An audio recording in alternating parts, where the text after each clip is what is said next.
welcome back to another video, or welcome if you're listening to this on the podcast. So today we are going to talk about imbalance in the business and why imbalance in business is resulting in decline of sales or non-existence of sales. We'll look at the two extremes of imbalances, and we're going to look at the how to get back to balance in your business, okay? And I have personally seen and experienced both ends of the scale. As I'm working with brands online, mostly personal brands, selling consulting offers, memberships, courses, so all of those things that I'm helping people sell online, I've seen this phenomenon a lot, so I want to come and cover it for you.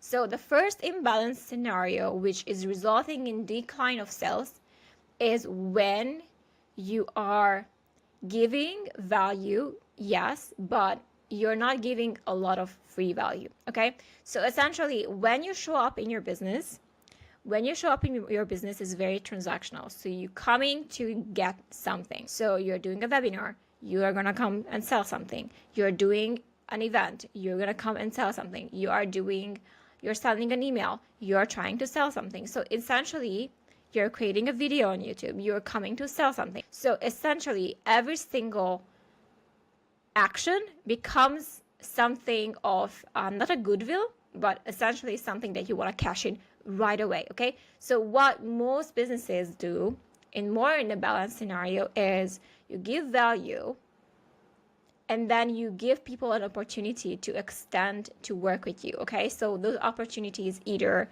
we put them on your website, you create some courses that are there for people to buy, or that you periodically doing some launches where you invite people to work with you, or some emails here and there when you invite people to work with you. It's not a constant, come work with me, here's what I'm selling.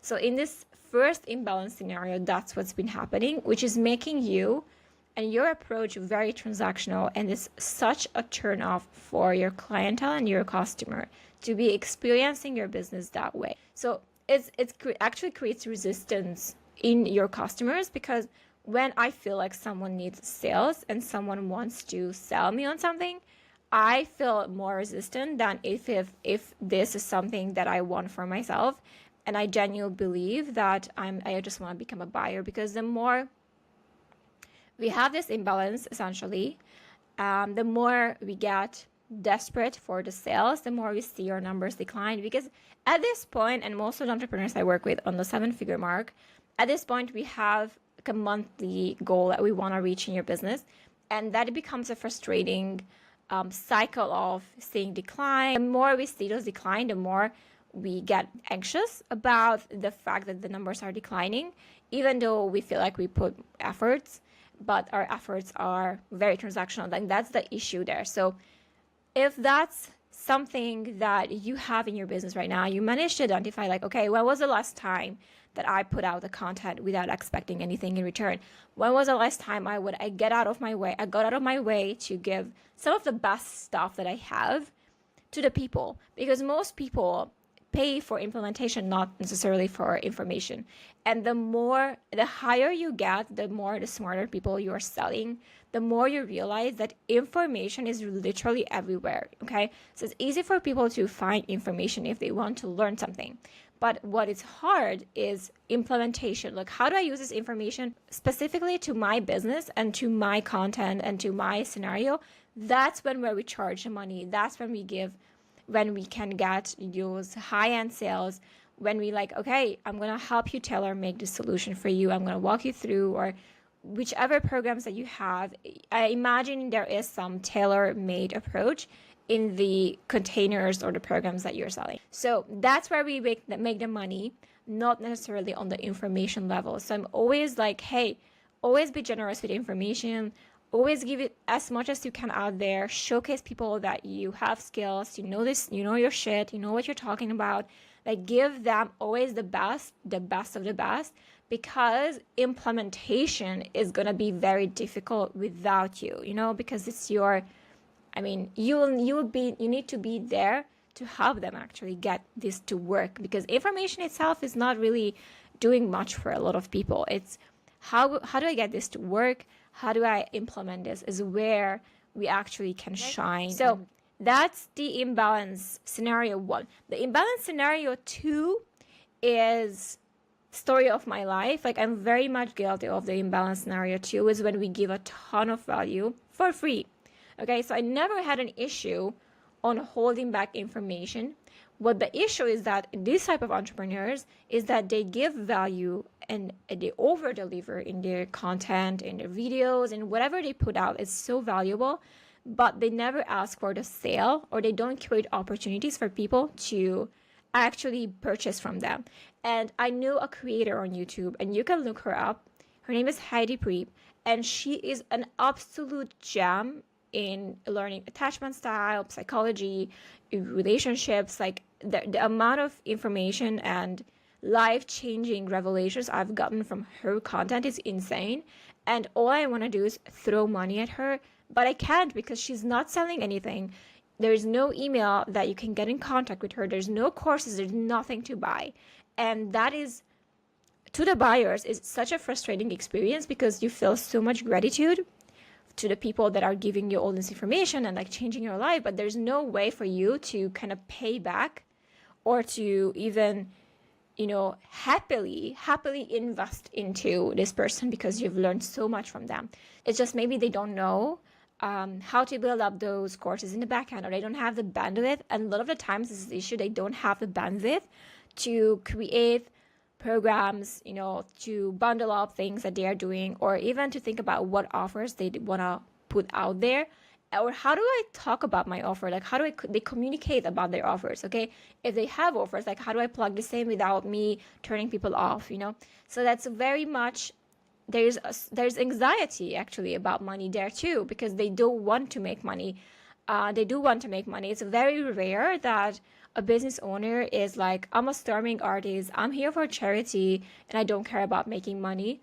Even though that's like low-key, we want, like, deep down, that's what we want. Like, we wish money was just growing on trees and we didn't care to actually make money, but it's not how it is in real life. And even though it's, you know, you have a good heart, you want to give, you also need to create outlets for people to make a purchase, to buy from you, and to give you, you know, that some of the gratitude has to be channeled somewhere. That's how I like to, like, feel like I genuinely feel there is an imbalance, and I want to kind of buy something from her to even deepen my knowledge, to even do one-on-ones with her, because I feel like she really can help move the needle in some of the things that she was teaching and that I can apply in my own life, but I can't. So again, sometimes you need to look at where are you cultivating this charity type of business and how it's not serving you. And I often see this is frustrating for the people who are not making money and they really need to make money, but they believe that if you ask for sale, that's kind of a bad thing to do and you're going to turn people off, they're going to hate you.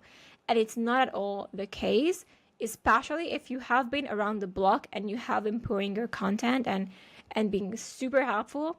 It's literally an imbalance from the point of view of your buyers. They feel the imbalance more than you do. You feel it too, but they also feel it. Like, in both scenarios, you feel the imbalance. Even if the first case, if you are all about selling and not giving, you know, equally as much value and you're more transactional, you feel the imbalance as well, because you feel like, okay, what's going on? Why am I not making money? Even though I'm selling all the time. And your clients there, like, okay, I don't feel like I want to buy from this person because I don't feel like I'm getting enough value here. The same thing goes to the other end of the spectrum. You feel like, okay, I'm giving so much, like, why am I not getting anything in return? And the people feel like, oh my god, like, I'm getting so much, like, why am I not able to give back to this person? So in order to balance the field, because like basically anything in this world and the universe is striving for harmony and balance. So balance and harmony is actually one of the basic laws of the new universe. So we function, we are looking and thriving for balance and harmony. Look at the trees, look at everything, like harmony and balance is everywhere. One is more transactional business, one is more charity business. Both of them have to come to the midline. Balanced businesses, they are creating value much more than they make sales or ask for sales, and they have built systems in the back end just in case someone wants to buy right away. You don't rely on inviting people to work with you necessarily, because you have back-end stuff that people can consume right away. And what you might be able to do, like finesse, is to highlight very subtly that, okay, I have this going on, link in the description if this is something that you want, if that is genuinely related to the topic that you're covering at the moment when you're covering them. But Anna Bay, for example, is a great example of a balanced business. She is like she used to be a jet setter babe, and now she's teaching elegance, and like she does image consulting and how to dress, how to be elegant, like all of the things. But from day one, she was giving you style tips, shopping from H&M, like best pieces, how to dress, how to behave, how to speak, like what's classy, what's not classy. And she had free cheat sheets that you could download so you can get into her email list. And she had, already existing courses on her website that you can, if you visit her website, you're able to go to. And sometimes she's like, you know what, if you want to learn more about this specific video and that ties into one of her courses, she's like, hey, you can go there and you can buy.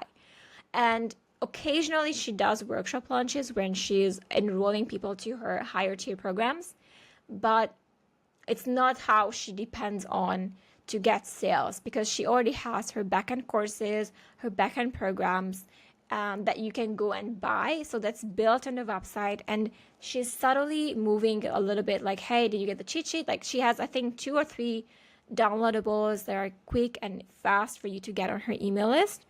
But she's giving so much value. On the other side, if she wants to, intentionally generate sales, she will do a workshop launch or some kind of like a masterclass or some kind of that scenario.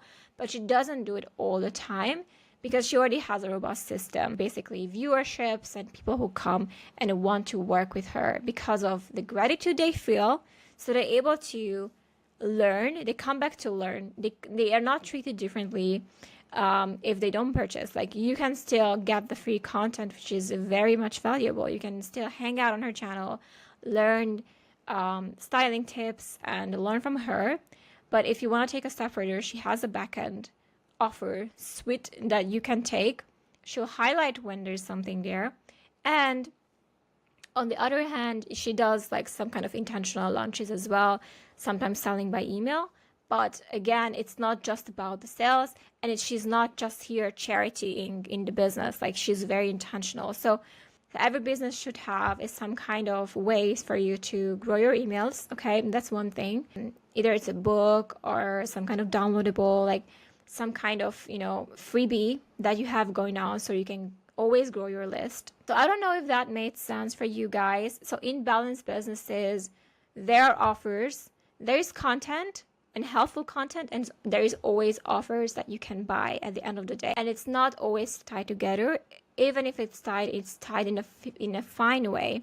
It's not really like here sell, but like you can still be remaining to consume free content from people and still be fine and still be learning so much without getting into paid programs. But you are not completely ignoring the fact that you're a business and you need to make money, so you never talk about your programs. So that's the charity business. Or you don't just talk about your products and service all the time, and you never care about showing up for any other reason but to sell. Balance is completely in the middle. So if you are more charity side, you identify like you tend to be more charity side, I encourage you then to look at the ways that people can become your client. Look at the ways that you can start building your email list. Look at ways that if you have programs, like have you been putting them together, putting them on your website, like can people come and purchase right away if they just happen to stumble on your sites? Okay, are you inviting people to work with you? If you do, how often do you talk about it? That's very, very important. That on this end. The other end is like, are you just showing up transactionally? If yes, how can you show up with more value? When was the last time you posted a video? When was the last time you created more content that has nothing to do with any intention other than to help people? So if that's the case, because you already have your offers and everything, and I'm so proud of you for having all your offer suites and your websites and your funnels and everything. That's kind of how it is for these entrepreneurs. They have their funnels, they have their offers, everything is beautiful, is nice, is gorgeous. And they think that what you need to do is to make them even prettier and nicer and better sales page and better graphics. But it's not what is going to move the sales. What's going to move the sales is if you come back to the middle and you serve more. Here is what you're going to, on the other side, is what you're going to change your sales situation is you starting to sell and building up those programs. Either way, and I'm going to be very transactional here, if you need my help, you can message me on DMs. I help entrepreneurs both end of the scale. If you are more on the sales side, I help you kind of realize what's going on there, why your numbers are down, how can we create more balance in your business, and in a way that you keep growing without your customers dropping and you don't understand why. So if that's the situation, I'm happy to look at what you have been doing. Or if you have been a charity type of business and you need some help on productizing for you, helping you come up with ways to invite people to work with you, helping you on, building more an email list. Most people, by the way, some people, they actually have email lists that they actually never ever use. So I had consultation with someone that had like over 2,000 people on her list and never uses ever. In the scenario, we would work on just reactivating what you have. Or if you don't have anything, we would work on like how can we productize for you so that people can channel the gratitude somewhere. So in the scenarios, you can message me and we can take it from there. I think that's it for today. Thank you so much for being here, and thank you so much for listening. If you managed to listen this all the way to the end, good luck.